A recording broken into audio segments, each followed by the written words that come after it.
সুপ্রিয় শিক্ষার্থীবৃন্দ, আজ আমি তোমাদেরকে এইচএসসি ক্লাসের আইসিটি বইয়ের ডিজিটাল ডিভাইস তো এই অংশ নিয়ে এটি চ্যাপ্টার 3 ডিজিটাল ডিভাইসের একটি প্রশ্ন পড়াবো। সেটি হলো মূলত বুলিয়ান স্বতঃসিদ্ধ। বুলিয়ান স্বতঃসিদ্ধ কাকে বলে সেটা পড়াবো। দেখো, বুলিয়ান স্বতঃসিদ্ধ, বুলিয়ান স্বতঃসিদ্ধ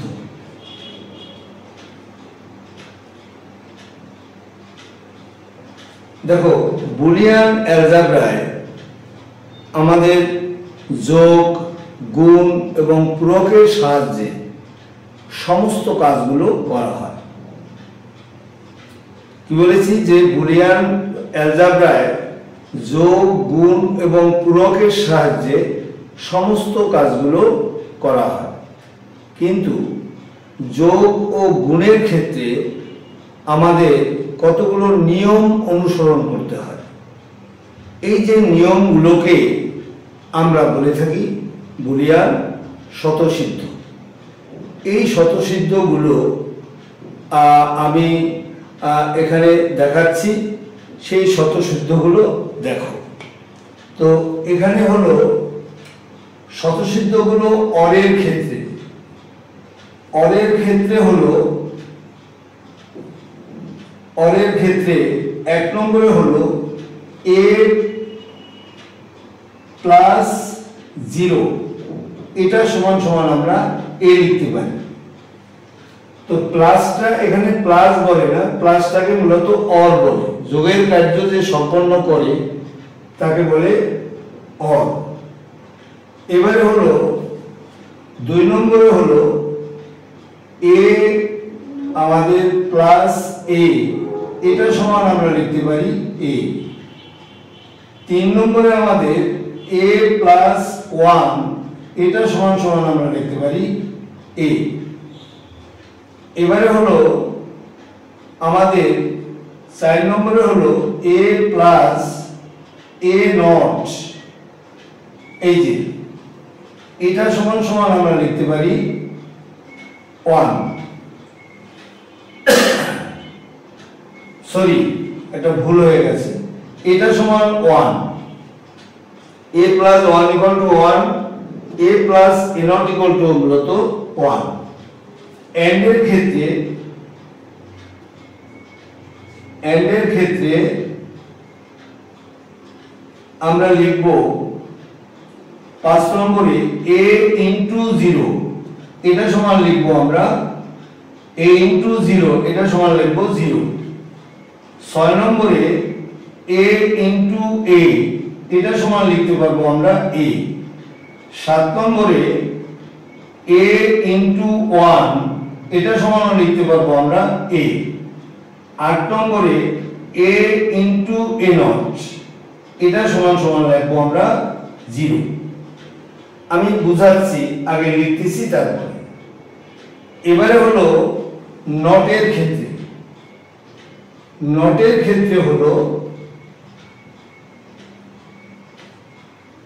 হচ্ছে 9 নম্বরে a ডাবল নট। যদিও এটা আরো পরে পড়ানো লাগতো, তোমাদের অ্যাডভান্স করে ফেলছি।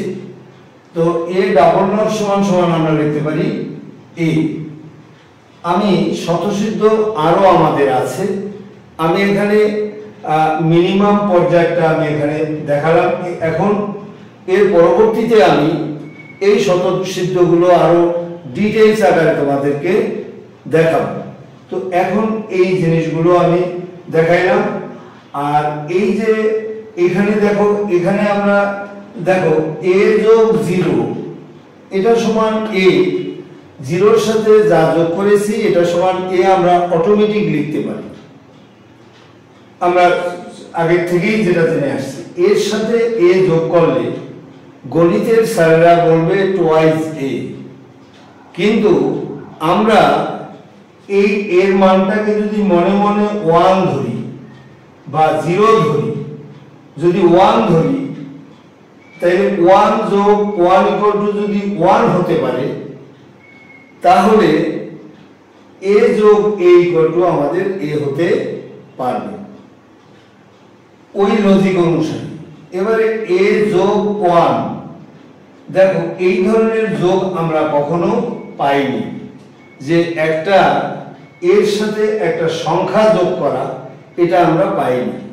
যেখানেই তুমি দেখবে যে যে সমীকরণটার সাথে আমরা অপরিচিত, সেখানে এই এর মানটাকে 1 ভাববে, এর মানটাকে 1 ভেবে 1 যোগ 1 ইকুয়াল টু আমরা লিখতে পারবো 1। এটাও আমাদের অপরিচিত, a যোগ a0 ইকুয়াল টু 1, এটাও অপরিচিত। এই অপরিচিত জিনিসের ক্ষেত্রে তুমি a ইকুয়াল টু 1 বা 0 ধরে নেবা। আমরা যদি 1 ধরি, তাহলে 1 আমাদের হচ্ছে এইখানে এর মান ধরছো 1, আর a0 বলে এটাকে পূরক, যেটা পূরক বলেছি, এই পূরকের চিহ্নটা আমাদের এরকম ভাবে দেব। এটাকে মূলত আইসিটির ভাষায় এটাকে a0 বলা হয়। তাহলে a যদি 1 হয়, তাহলে 1 এর পূরক হবে 0, তাহলে 1 যোগ 0 ইকুয়াল টু আমরা লিখতে পারি 1।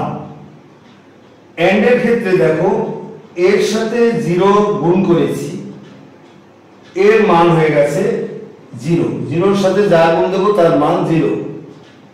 এর সাথে a যদি গুণ দেই, তাহলে আমাদের গণিতের স্যাররা বলবে স্কয়ার, আমরা বলবো এখানে a। কেন বলবো? এর মান যদি আমরা 1 ধরি, এটার মানও যদি 1 ধরি, তাহলে 1 গুণ 1 ইকুয়াল টু যদি 1 হতে পারে, তাহলে a গুণ a ইকুয়াল টু a হতে পারবে। এখানে দেখো a ইনটু 1, এর সাথে 1 গুণ দিলে তার মান a পাওয়া যাবে। তো আমাদের দেখো, তাছাড়া এটাকে যদি 1 ধরো, 1 ইনটু 1 ইকুয়াল টু 1 হলে, এটা যেহেতু 1 ধরছো, তাহলে এটা সমান a লেখা যাবে। এইটার ক্ষেত্রে লক্ষ্য করো, এর মান যদি 1 ধরো, তাহলে a0 বা a পূরক বা কমপ্লিমেন্ট, এটা সমান হয়ে যায় 0, কমপ্লিমেন্টে 0 হয়ে যায়। তাহলে এটা 1 ধরলে এটা হয়ে যায় 0, 1 ইনটু 0 ইকুয়াল টু আমরা লিখতে পারি 0। আর আরেকটা জিনিস আমি এখানে লিখেছি, এখানে লক্ষ্য করো, এখানে লিখেছি 9 নম্বরে a double not equal to a, double complement, এটাকে ডাবল কমপ্লিমেন্টও বলে আর ডাবল নটও বলে।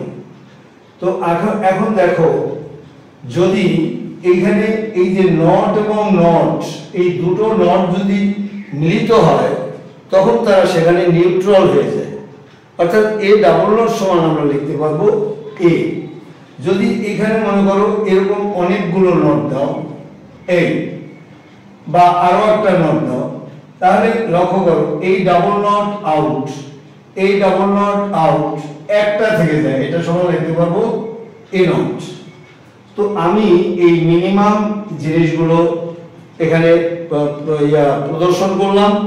তো আমি এটার স্বতঃসিদ্ধ আমাদের আরো আছে, সেই স্বতঃসিদ্ধগুলো আমরা পরবর্তীতে দেখাবো। গাণিতিক প্রক্রিয়া যখন সম্পন্ন করব, তখন আমরা এগুলো নিয়ে আরো বিশদভাবে আমরা আলোচনা করব। আপাতত এই পর্যন্ত আমরা এখানে বুলিয়ান স্বতঃসিদ্ধগুলো দেখাইলাম। সকলকে অনেক ধন্যবাদ। আমার ভিডিও ভালো লাগলে এটাকে লাইক এবং সাবস্ক্রাইব করবে।